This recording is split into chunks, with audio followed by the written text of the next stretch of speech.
Hello, everyone. This is Fasi Zaka, and you're listening to a special broadcast, and we'll just explain what it's about. So, my guest, can you quickly introduce yourself?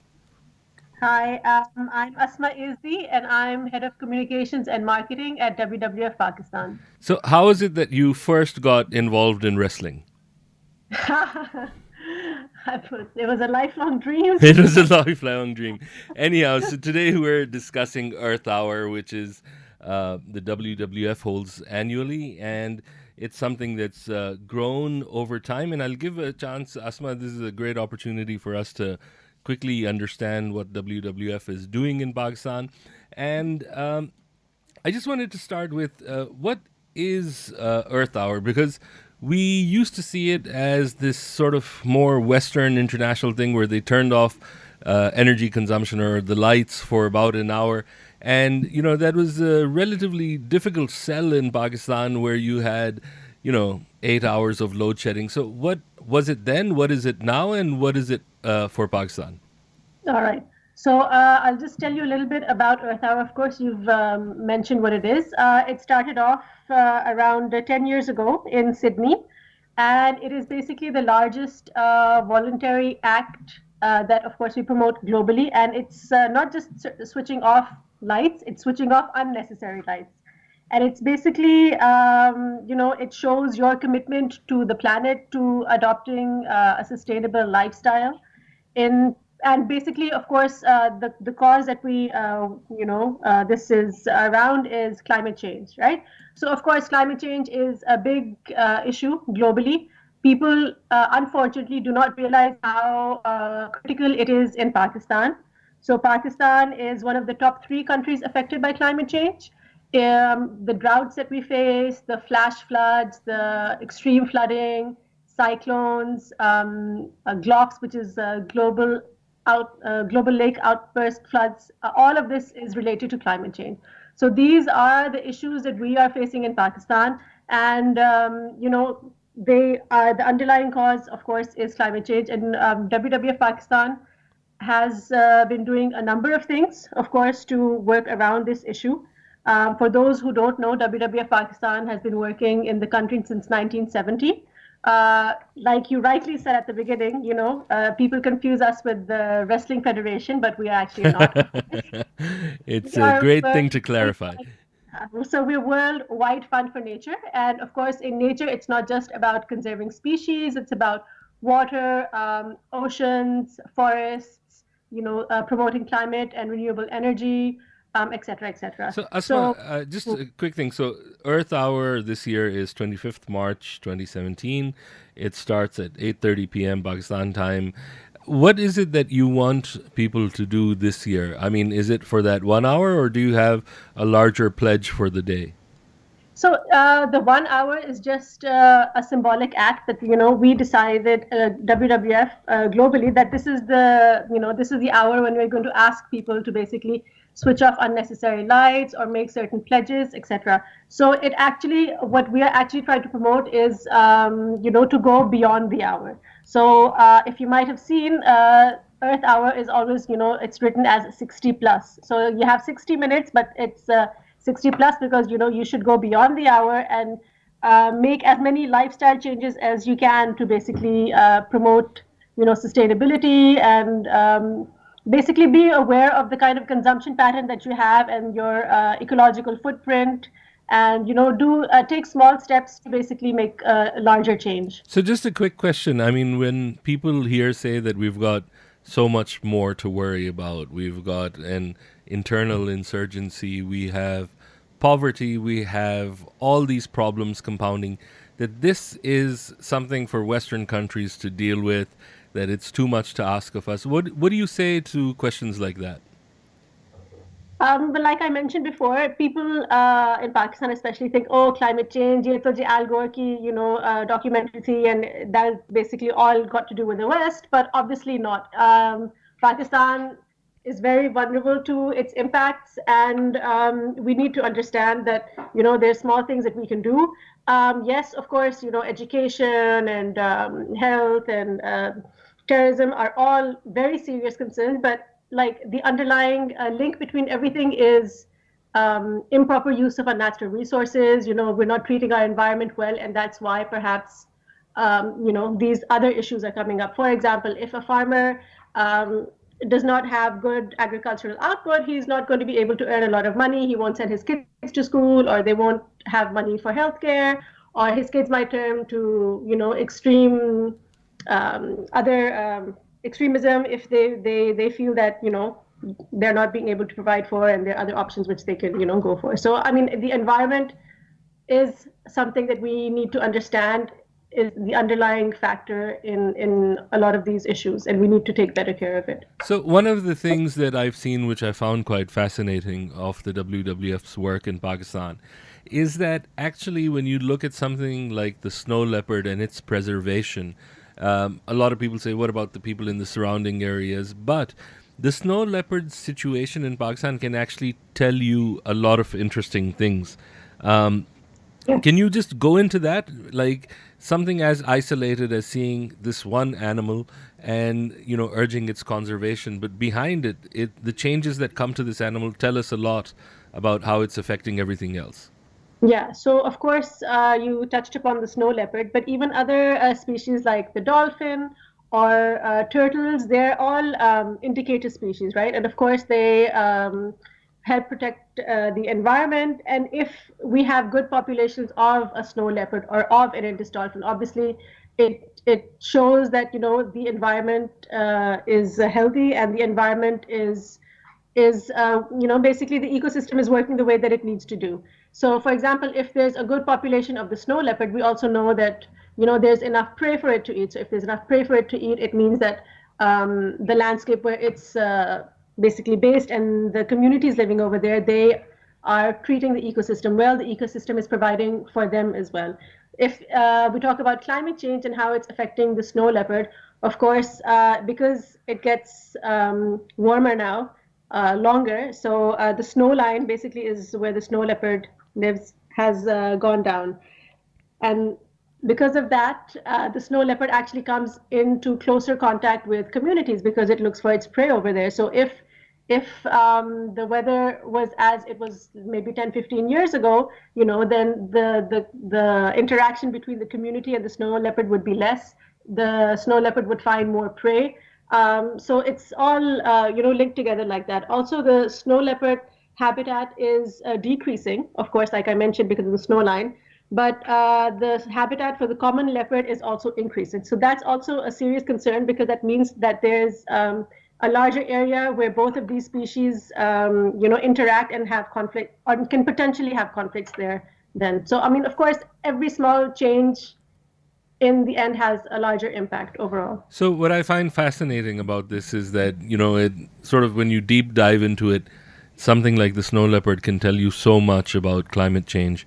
When we Right. just say that it's going to extinction, maybe it doesn't have that level of depth in, what it can elucidate. So here you're saying number one is that we know the health of a snow leopard or its environment. We can tell how much snow there is, whether it's melting fast. If it's melting fast, there's a effect on its food stocks. It'll start going into more settled areas or where human are inhabiting. And then also the fact that, this loss of water or habitat is forcing two species to potentially conflict, which is the common leopard and the snow leopard. It's also a great allegory of this future projection that as climate change affects water supplies or as consumption is not it's become perilously increased for water, that it's also potentially putting nation states at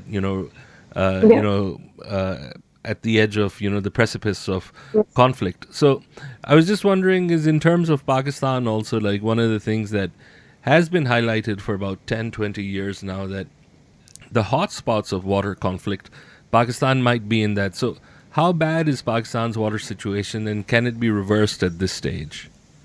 So Pakistan is categorized as being a water scarce country. So any country which has per capita consumption availability of less than 1,000 is water scarce. So Pakistan is at 964 per capita, and that is very alarming because we were not at this level a number of decades ago. The issue that we try to promote, of course, there are a number of organizations which say, we'll set up, filtration plants to recycle, clean the water, and we'll do this, that, and the other. But actually, we need to look at the longer term issues. So, for example, watershed management is something that there are a number of projects around the issue that we promote. We've been working in the Natya Gali area, and of course, basically, the water that flows into the Indus or that comes down from the higher altitude areas in Pakistan is from these places, Natya Gali, and of course, the mountain regions. So, we do a number of initiatives, take a number of projects over there, such as regrowth and vegetation, and we try to have bioengineering solutions for streams, etc., and of course, planting trees over there as well.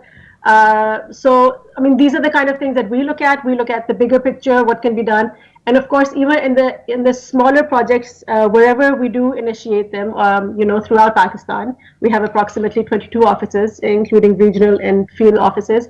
We always include these kind of measures, how we can improve. Of course, like I mentioned earlier as well, related to the snow leopard, we all work with the community as well.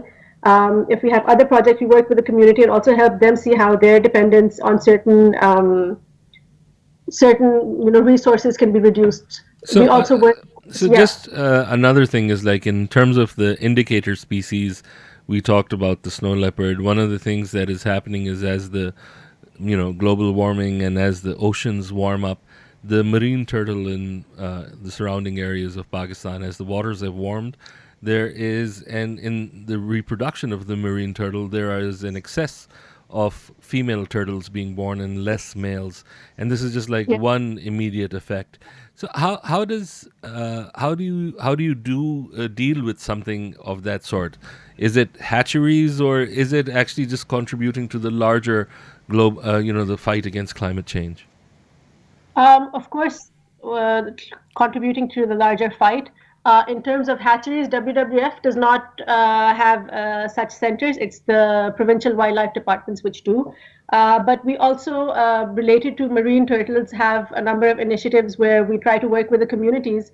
And when they do, let's say, come to shore and build their pits and lay their eggs, the females, and if there are stray dogs or some other, wild species in the area, the community members go and actually, grab the eggs and then take them to the hatchery. So we specifically don't work with the hatcheries, but our job is more to educate the communities that live in the area to actually, do their part as well. So now, in terms of communities, you mentioned you've got 22 offices. You reach out to people, but a lot of these communities may be practicing things which are, detrimental to the environment, partly because there's an economic incentive. How do they react to exhortations to change behaviors when maybe those change in behaviors don't have the same economic appeal as detrimental behaviors do? I'll give you an example. We had a project which we completed, I think, about 1.5 years ago, and that was working with the communities in the central Indus wetlands complex. So there's this area, of course, in the Indus River near Tonsa Barrage, and these communities had been using, the trees nearby and cutting down the branches for fuel wood. So what we have done in the area, we have introduced biogas plants. Of course, these communities have livestock, and they can use biomass from there and basically, use energy in a more efficient way. So they don't have to walk X number of miles to go and collect fuel wood. They can just, use the resources that they have at hand. And in fact, it's economically viable for them to do so. So we also introduced fuel efficient stoves.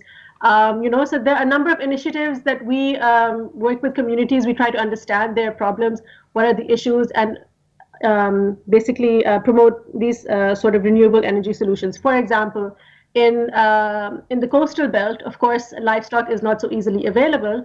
So over there, we help them set up wind power generation units or provide them with solar units, etc., etc. So it focuses basically on the kind of community we're working with and what kind of work we can do with them. Now, another thing that I found interesting is that people know that the devastating floods had a it had an incredibly strong, tragic human impact. But also, one of the things is that one of the species unique to this area, the blind dolphin, as the floods came in, as the rivers swelled and they moved into agricultural areas, when the floods receded, you had blind dolphins that were trapped essentially in pools of agricultural land. What is it that you did, and how did the local farming community react to that? And critically, how do they know who to reach out to save an animal like that? Like I mentioned earlier, we work with the provincial wildlife department. So in this case, of course, the dolphins, which went into the agricultural areas, we help rescue them with the support of the Sindh Wildlife Department and the other local offices over there. They know how to reach out to us because, for example, recently we set up a dolphin helpline.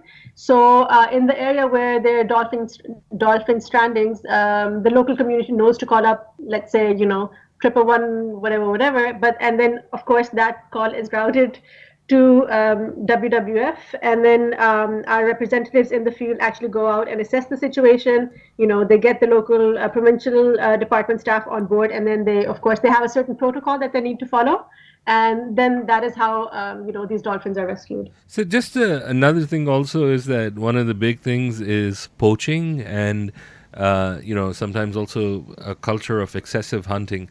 So, how, in terms of like, because these are two very separate categories. One is from those who are probably economically distressed, and the other is a function of a lifestyle of excess. So, I mean, how does work into curbing both being done? So of course, WWF is against poaching. Like that's a given. Basically, we work with local communities, and they help us identify possible poachers. We also have a program which we initiated a couple of years ago, and that was related to trophy hunting. So, of course, people used to come in, they would buy licenses, and they would come in, kill, let's say, an ibex, a markhor, or similar species to get their trophies and to be able to put it up on their wall and say, "Oh wow, look at the animal! It's so beautiful! I hunted it." But the program that I'm talking about specifically, we educated the local community. We told them, that these licenses can be sold at a very, very high price. We need to work with the local wildlife department, and so the local community identified maybe one or two species which were of a certain age, which could be hunted, right? So that would not have a negative impact on the ecosystem. So it was always a male, never a female, that was identified. And in 1 year, only a certain number of licenses can be sold, can be available for hunters to come and actually kill these species. And also, so basically, if someone comes in and shoots that down, it's all right. I mean, if that is one or two animals have been identified, it's okay, because that animal perhaps is close to maturity and close to dying. It's always a male. And then the money that comes in is used for community uplift and various other projects like that. So, we found a sustainable solution to, problems like these. You were talking about poaching as well. So we recently also conducted a market survey where we identified the kinds of wildlife that was being illegally bought and sold off to, East Asian markets. We also have trained airport security, customs officials, and a number of other law enforcement agencies to identify the kind of issues at hand. So, what species are most a danger at for poaching and export to, say, other markets? Uh, for example, there are freshwater turtles. There have been a number of cases reported in the past year where turtles have been confiscated at airports, and they have been packaged up in boxes, taped up in plastic, or with plaster of Paris, or even sometimes they've been, taped up in Pampers. And when they've passed through scanners, and that's when, someone, the security official understands or, identifies that there's an issue over there. Pangolins, which are scaly anteaters, they are also, there's a serious threat to them because of poaching and illegal wildlife trade.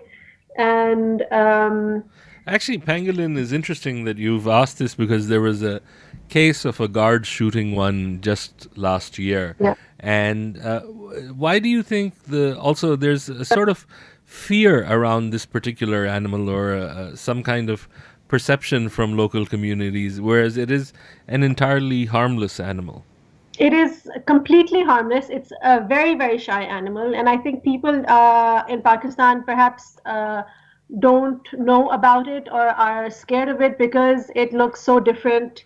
And, I think that might be one of the reasons why they are afraid of it. I know there are a number of myths and folklores related to, connected to it as well. And of course, it's very difficult to change people's perceptions about that. We, in fact, in August did a digital campaign on, illegal wildlife trade, basically highlighting the fact that these are our species and we need to protect them to obviously ensure that our country and its natural treasures remain here. So, in countries like India, which India actually, particularly Sri Lanka, where, they see an animal and there's this feeling that it's associated with a national identity like the elephant.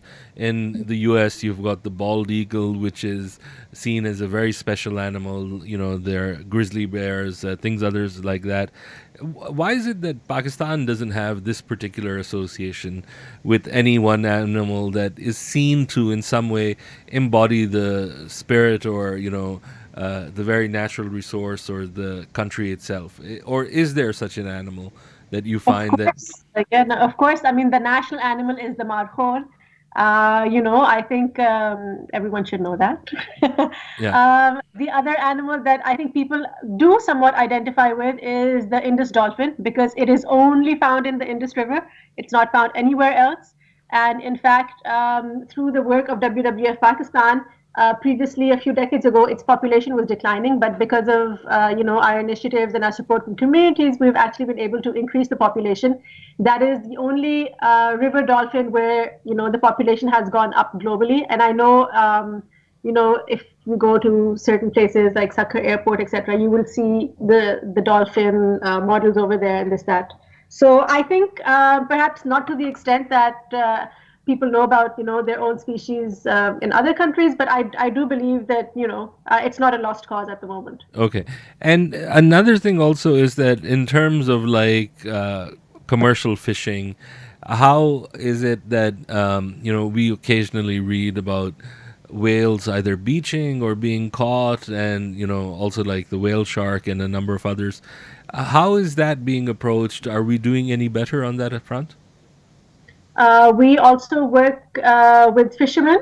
We provide training to them, and we basically teach them the sustainable way of fishing, the kind of nets that they should use, the kind of practices that they should have, and also, that they should release certain marine species back into the water. For example, on a number of occasions, fishermen have reported that they've caught olive ridley turtles, which are large marine turtles, or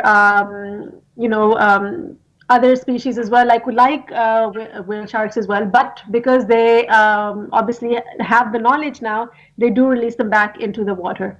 Okay. And so now coming back to Earth Hour, and this year, what are the top three things that you're looking at for people to do if they want to commit to this or if they want to join the global fight against climate change, and in particular how it affects Pakistan?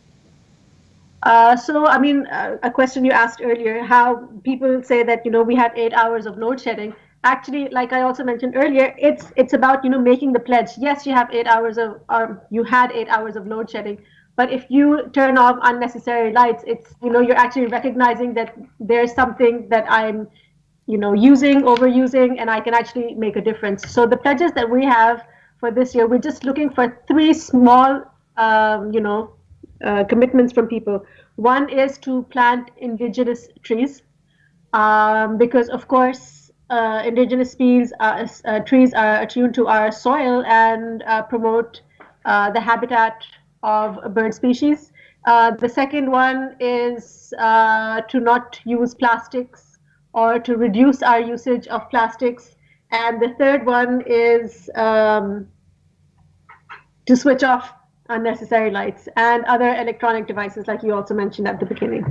Yes, And because one of the forests, things I thought I'd also ask is that switching off devices is a critical difference because standby also consumes sufficient power. If yes, right, so I'd like to thank you so much for being on today. This was really good, and I hope that people listen to the message and that the fact that all of this can be done. And I think this year's message is that the individual can have a significant collective impact. definitely. Thank you for having me on. Just as a last thing regarding Earth Hour, I think, switch off your lights, enjoy candlelit dinners with your family, and, make it a good thing. Have fun with it. Well, thank you so much, and we hope that it goes great. And मेरी तरफ से John Cena को भी सलाम दे दे. Bilkul. Thank you so much. Okay, all right. Thank you so much.